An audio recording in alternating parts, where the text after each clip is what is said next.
Градоначалникот на општина Центар Андреј Жерновски отпечати отчет за 4-годишната функција во 10.000 примероци, што општината ја чини нешто повеќе од 32.000 евра.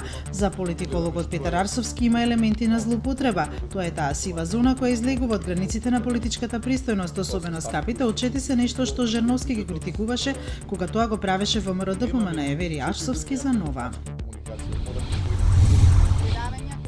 Професорите на стоматолошкиот факултет денеска нема да учествуваат во донесување на никакви одлуки на факултетот, се додека со него раководи и председава, како што велат незаконски избраната ВД деканка професор Мирјана Поповска. Тие бараат од ректорот Никола Јанкуловски да ја преиспита својата одлука и да го назначи регуларно избраниот декан професорот Киро Ивановски. Американскиот председател Доналд Трамп објави дека за нов директор на FBI ќе го номинира Кристофер Реј. Одлуката ја објави на Твитер. Реј беше раководител на оделот за борба против организиран криминал во Министерството за правда, а во времето на Џорџ Буш помладиот бил помошник на државниот обвинител.